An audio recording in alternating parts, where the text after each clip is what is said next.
Nosso convidado nesse momento aqui na Rádio Bandeirantes para falar de derby é o Fumagalli. Como o Batista o apelidou, Fumagol, um dos maiores ídolos da história recente do Guarani. E é claro, eu acho que você, Fumagalli, você pode até falar, é difícil a gente falar de nós mesmos, né? Mas você foi o último ídolo do Guarani e vai ser difícil ter um ídolo como você, até porque hoje jogador não para em clube, fica um pouquinho e vai embora, e não tem uma identificação como você tinha, né, Fumagalli? Você teve 298 jogos com a camisa do Guarani, 84 gols, foi o time que você mais jogou e foi o time que você mais marcou gols. Um abraço para você, prazer em tê-lo conosco aqui na Rádio Bandeirantes. Bom dia, Breno. Bom dia, Batista, pessoal da Rádio Bandeirantes, a todos os ouvintes, a torcida bugrina. Prazer estar participando aí com vocês do programa. Derby 211, né? Um jogo realmente muito diferente. Breno, como você disse aí, talvez eu seja um dos últimos ídolos aí da torcida bugrina. Uma história bonita, né? Uma história construída aí. Você falou os números aí, eu vou até te corrigir. São 307 jogos e 90 gols com a camisa do Guarani. Então foram muitos anos, né? Foram 3 passagens, né? 2000 e 2001, jogando a Série A. Depois eu voltei em 2012 na Série B, fomos vice-campeões paulista, né? Tive uma saída curta e depois eu voltei novamente em 2013. Saí em 2013, voltei em 2013 e encerrei a minha carreira no Guarani. Acho que talvez nos momentos mais difíceis do clube. Aquele 2013, 14, 15 até o retorno para a Série B em 2016. Talvez tenha sido um dos piores anos da história do Guarani. E eu já falei isso algumas vezes, né? Tive a oportunidade de ir para outros clubes e a gente, por ter uma identificação muito grande com o clube, a gente acabou ficando.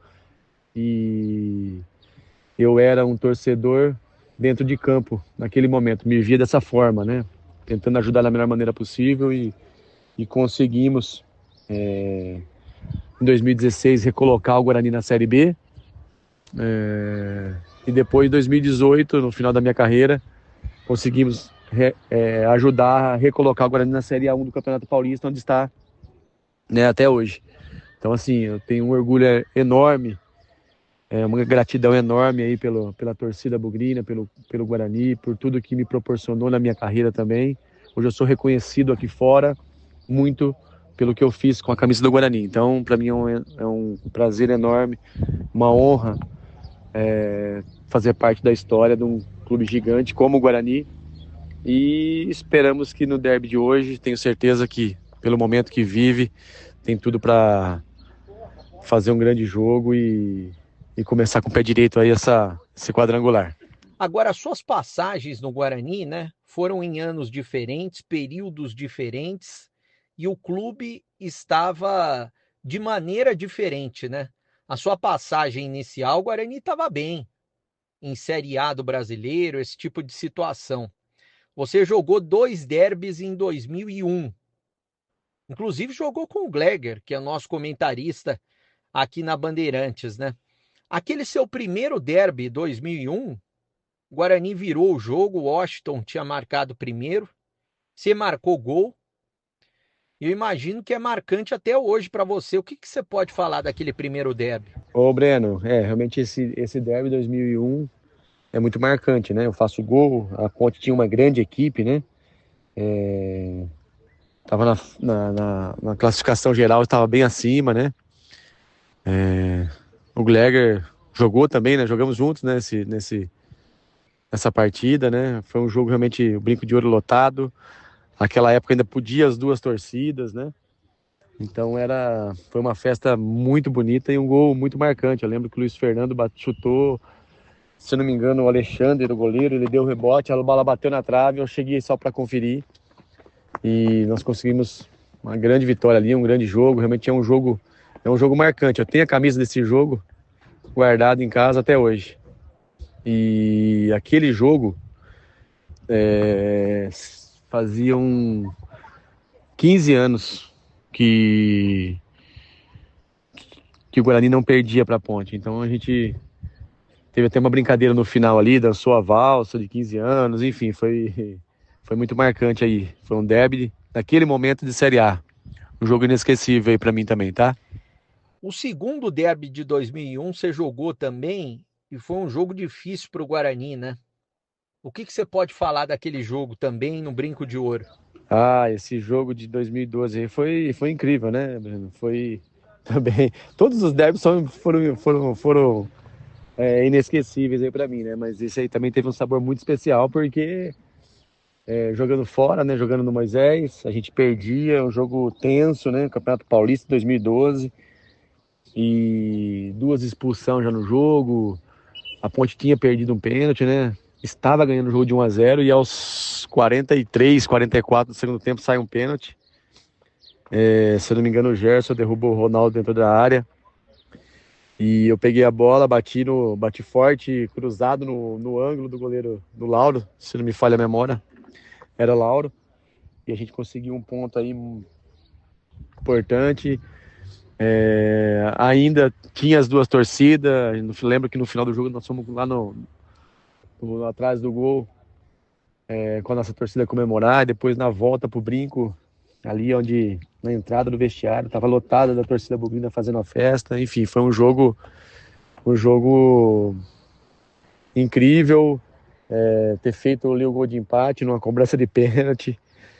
Deu um friozinho na barriga antes da cobrança, mas eu me preparava bastante, eu treinava bastante, estava muito confiante ali no momento para empatar o jogo e sair com aquele gostinho de ter o empate com gostinho de vitória, né? Aos 44, do jeito que estava a partida, eu acho que foi um empate com gosto de vitória. Agora, jogos mais recentes, derbys mais recentes, aquele de 2012, e foram dois, né? O primeiro, Guarani empatou no finalzinho, teve pênalti perdido. O Guilherme perdeu para a Ponte, primeira fase do Campeonato Paulista de 2012. E no finalzinho do jogo saiu um pênalti e você meteu a bola no ângulo. Empatou o jogo no Majestoso, jogo difícil. O que você se lembra daquele jogo? Esse título do Paulista 2012 do Santos era muito difícil, né? Era muito difícil para a gente tirar o título deles. Eu acho que nosso time de 2012 realmente foi um time que deu liga, que encaixou. Era um time incrível.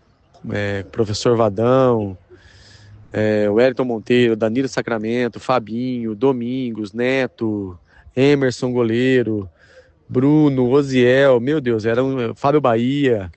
Nós tínhamos opções, o Medina, nós tínhamos Bruno Mendes começando a despontar, Ronaldo, atacante. Enfim, posso ter esquecido de alguém, mas nós tínhamos um time realmente incrível, né? E conforme o campeonato foi passando, nós tivemos alguns problemas, inclusive eu no derby, né? Acabei me lesionando, né? E saí com 20, 25 minutos do primeiro tempo. E a gente perdeu jogadores importantes. Perdemos o Osiel, perdemos o Wellington Monteiro, perdemos o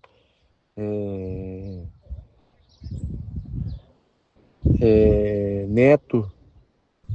Enfim, a gente perdeu alguns atletas que talvez se estivéssemos todos à disposição, um jogo no Brinco e um jogo em São Paulo, talvez poderia ter sido diferente, talvez, né? Mas foi os dois jogos no Morumbi e o Santos tinha o Neymar talvez no melhor momento da carreira dele, né?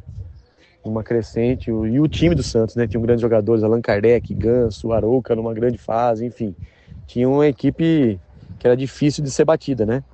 Até que tinha sido campeão da Libertadores aí anos antes, né? Um ano antes, né?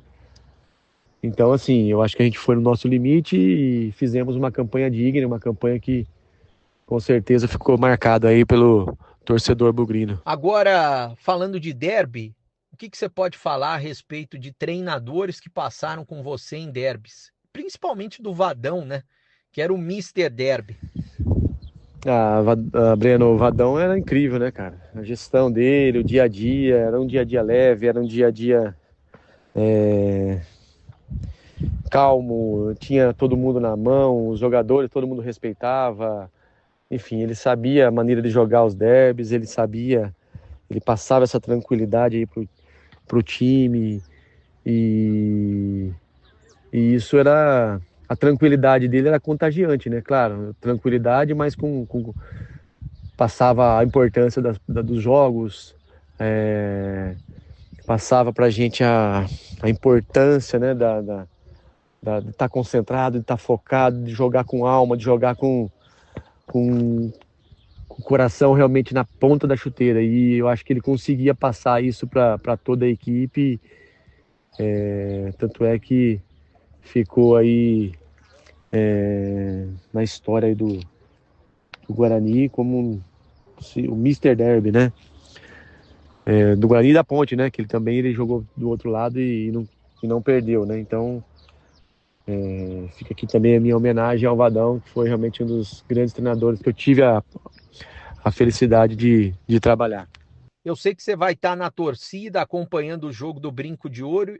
O que esperar desse derby, esse primeiro da segunda fase, que o Guarani melhorou bastante, contratou jogadores? O que você está esperando? Ô Breno, eu espero uma vitória bugrina. Eu espero uma vitória bugrina. O Guarani, como você disse, está numa crescente.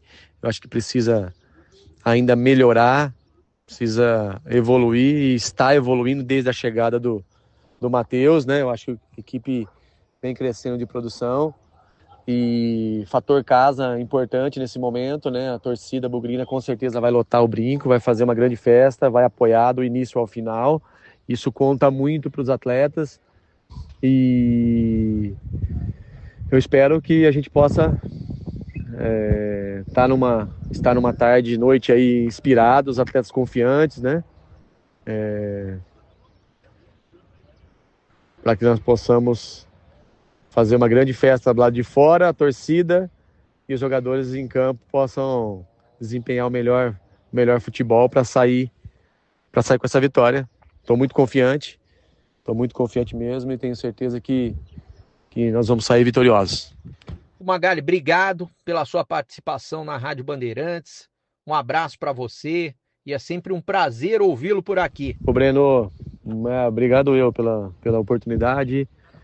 Torcida bugrina, vamos apoiar aí, vamos fazer a festa aqui lá de fora, vamos incentivar o time do início ao final, para que a gente consiga aí juntos dar o primeiro passo aí para voltar para a Série B, tá bom? Obrigado pelo convite aí, pessoal da Band, toda a torcida bugrina, pelo carinho de sempre. Tamo junto e vamos para cima. Abraço.